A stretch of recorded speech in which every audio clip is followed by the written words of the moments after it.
guys, welcome back to the channel and welcome to another film in our second vintage horror week. We did one about a month ago and now we're working our way through another one because I had some new pickups of some vintage horror. And tonight we're going back to 1932, but Germany this time, for Vampyr, which was released in 1932. This was made by Carl Dreyer. So let's have a look at this edition.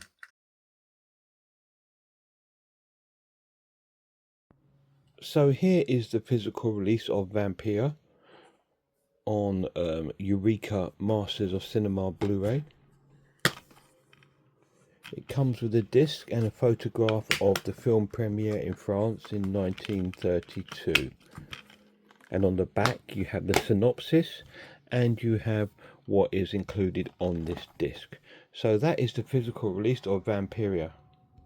So yes, we did unbox this when I did an unboxing of my vintage horror movies. It's a nice little release, to be honest. I'm really happy with it. There was a collector's edition available in a big hard box with a big book, but I didn't get that. I just got this. That's cool. But is there any special features on it?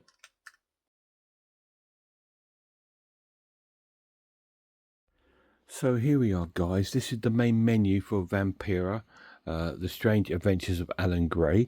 You have the play film with English subtitles, play film with Tony Ryan's commentary, play film with Guillermo del Toro commentary, play film with restored audio, English subtitles, a visual essay from Caspar Dubjerg, Carl T.H. Dreyer, 1966, by Jürgen Roos, Kim Newman on Vampyr, David Huckelville on composer Wolfgang Zeller, David Huckelville on Sheridan Le Fanu, The Baron by Craig Keller, and censored scenes from the French version.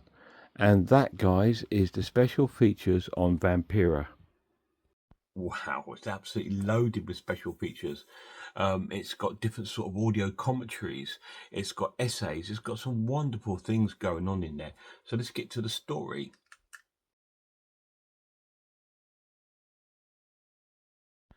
So this is a film about a traveller called Alan Gray, and he's turned up at this small village in Germany. Seems to be cursed. Now he's a traveller that is very interested in the supernatural and stuff like that, and he's gone to this little town because there's been stories of this little village being cursed, which first of all it was led to believe it was a sort of plague or virus, but then it was sort of like people starting to think it could be something else because people turning up with marks on their neck and they think it could be something of a vampire form. So he's gone there and he's staying at this local inn, and whilst he's at that inn, he experiences a few strange things and meets a few strange characters. He hears dogs barking, he hears children crying, and he speaks to the doctor that's also staying there and said, no, there's no children or whatever here. So all these strange things are happening. And then he starts seeing these sort of shadow shapes of people. When he goes for a walk by the river, on the opposite side, he sees a shadow of someone else running past. It's really eerie. And he's sort of really freaked out by this. And another day he goes walking through the woods and he sees these shadows in the woods. And whilst he's in the woods, he stumbles across this mansion. Now, before we got to that bit, there was one bit at night time when he's sort of like resting in his bed, and old man opens his door and comes into his room, really creepy looking old man, and he says, who is he? And he finally talks to him, said, don't let her die, and he leaves like this sort of package and note, says, do not open until I've died. So, and then he leaves. It's very bizarre. Anyway, we get back to he's arrived at this mansion, and at this mansion is this old man that's appeared in his room, and he lives there with his two daughters. and he knows that there's this curse going on. And our Alan goes to investigate this sort of mansion, and he sees through the window, in shadows, he sees a shadow with a gun, and it shoots this man. So he wants to get into the house. So the butler or whoever it is of the house let him in and said, "Look, someone's trying to kill him." So they rush to the room, and he's lying on the floor. And then his daughters come downstairs, but it's too late. He succumbs to his injury and he dies. And then all other sort of bizarre things kind of happen. The doctor turns up, and the doctor doesn't seem to be who he seems to be. He seems to be someone working under the power of someone, a little bit like a Renfield kind of character.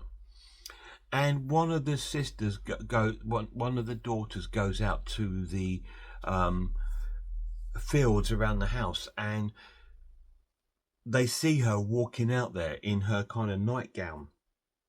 And Alan and the other sister go looking for her, and they see this old sort of man hanging over her as she's laying down. And that is our vampire. And she's been bitten by him. So is she going to survive? Is Alan going to get to the bottom of this investigation? It seems to me like this whole town is sort of cursed by this old vampire curse. Throughout the sort of the film, there's clips where it reads to a book that says the history of vampires, and you go to clips of that, and it's sort of telling us a story a little bit of the vampires and what is possibly happening in this town. But there's some crazy things going on with some crazy characters, including the doctor that doesn't seem right. And we have seen our vampire. So I'm not going to tell you no more. I want you to watch it and find out. Get to me final verdict.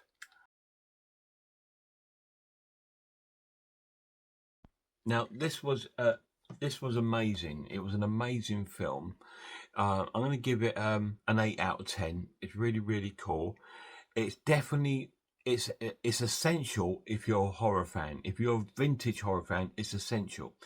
If you're not, if you're just a blasé sort of horror film coming in and out, probably not for you, because it is a story that would really appeal to someone who loves horror films, especially vintage horror films, due to its historical content.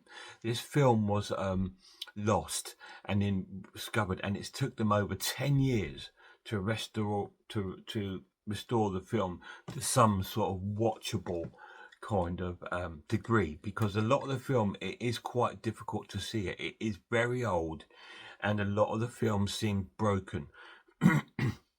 A lot of the sound comes across broken. There's a lot of noise on the picture, and there's lots of things like that, which I love, because I love vintage films, and it's just fantastic. Now, this isn't a silent film. There is a script, there is talking, but it come across to me that this was set out and filmed to be a silent film, but they've added the dialogue and audio into the film, that the characters talking, but it's not a load. It's a very small script, but there is some dialogue in there, and the rest of it does play out like a silent movie, and it was just amazing. It was just like a blend of silent movie and an early talkie, because this is probably one of the very first sort of films with talking in it. It's absolutely amazing.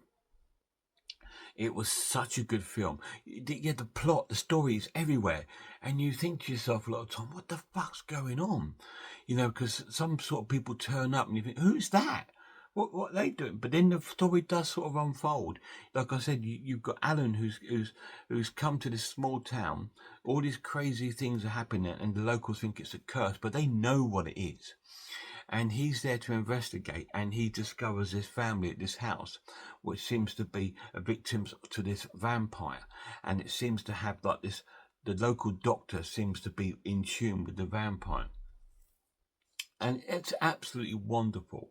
And I love the actual footage of it. It does look very old. It is quite, like I said, some of the footage is quite poor. In other moments, it's very cool. But I have to say one thing about it. From 1932, it's probably the most unsettling horror film I've seen from that period. It is creepy as hell. It is so unsettling. Some of the photography in this film is way before its time. It is just so dark and gloomy, and it's just like, wow, people must have been absolutely freaked out by this when they saw it back in the day. It was incredible, and that's what I loved about the film. Not the story, not the dialogue, but the atmosphere of the film. It was so unsettling and creepy and eerie, and the music is phenomenal. This one has music playing throughout, whereas obviously the Universal film Dracula doesn't. It just starts with Swan Lake and with a bit of music at the end, and there's no music in that. But this has music throughout it. Like I said, I think that this was going to be made as a silent film, but they obviously came along with new techniques and they decided to make it into a talkie, and it's fantastic. Really, really cool. It is German, in German language with English subtitles, but it's easy to follow. Really cool. So the pluses of this edition: it's historically important to movies and to the horror genre. The film has been restored to quite a measurable good quality. I think personally, anyone that's not into major, likes their films to be gloriously and glamorous, this is not going to be it. It's got a lot of tears, a lot of grain, a lot of like a silent movie would have. The script's a bit minimum and the story is everywhere, but it does unfold and you can work it out what is actually happening. Really cool. Check it out if you're into your vintage horror. Massive shout out to my lad. See you soon, guys.